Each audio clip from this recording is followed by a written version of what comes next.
สบายดีนครหลวงเวียงจันทร์พี่น้องในตอนนี้ตอนกลางคืนตอนนี้เราอยู่ที่ห้องโม150 เตียงเนาะพาพี่น้องเขามายางเลาะเลี้ยนแถวนี้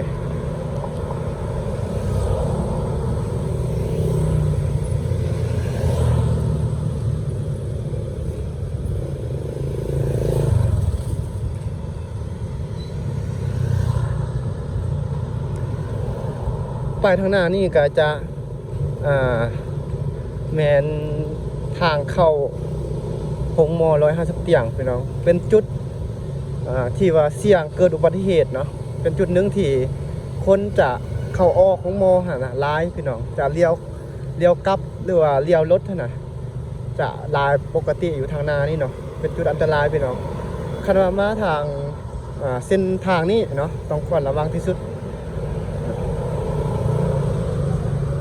โดยเฉพาะแม่นการที่เราจะข้ามทางนะพี่น้องพออยู่เส้นทางแถวนี้ท่านจะบ่มีเส้นทางคนข้ามทางเนาะ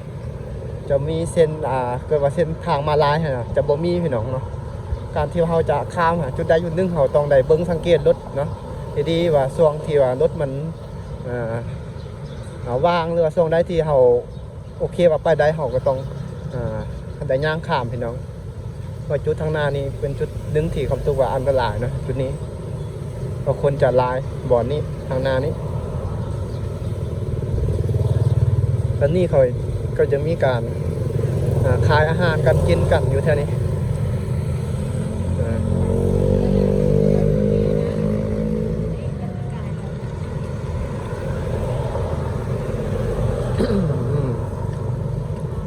เด็กพี่น้องที่คำตุกว่าเป็นบ่อนนึงที่เสี่ยงจะเกิดอุบัติเหตุเนาะ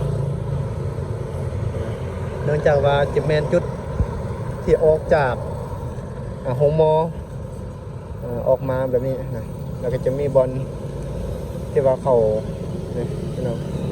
บอลหักรถกลับคืนเนาะวันนี้ต้องควรระวังเนาะในการที่ว่าเขาจะหักรถหรือว่าจะข้ามทางพี่น้องจุดนี้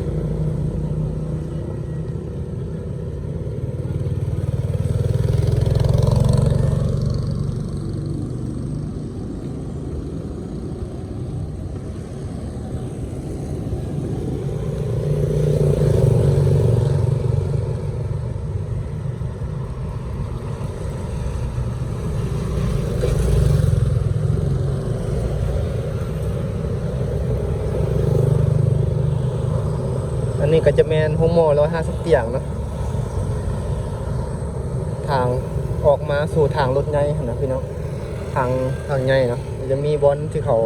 หักรถกลับคืนนะบอลนี้ที่ว่าคำตุกว่าเสี่ยงต่อการเกิดอุบัติเหตุเนาะพี่น้องทาใดมาเส้นทางนี้ต้องได้ระวังเนาะเขาจะมีป้ายไว้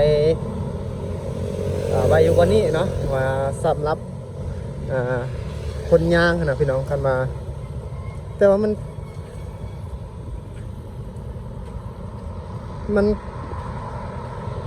นขึ้นอยู่แต่ว่ารถมันจะบ่ได้หยุดเดี๋ยวพี่น้อง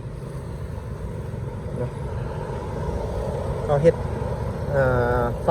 สำหรับคนย่างอยู่นี่แต่ว่าเวลาไฟมันเตือนอยู่ฮั่นเขาจะแซงไปเลยนะมันจะเขาจะบ่ได้หยุดว่าช่วงคนย่างบอกเสียนะพี่น้องมันจะ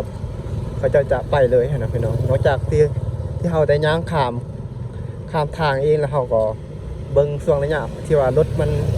บ่ทันมาเนาะช่วงที่มันบางเขาตรงใดแล่นก็ข้ามไปเลยนะพี่น้องเนาะ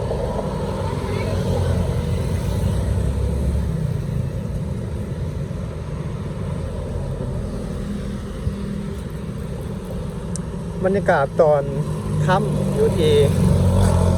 ใกล้ๆห้องโม150 เตียงพี่น้องนครหลวงเวียงจันทร์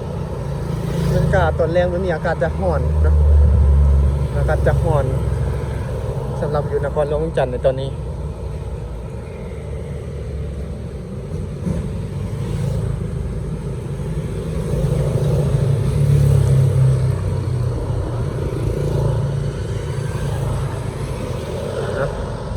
มื้อนี้ก็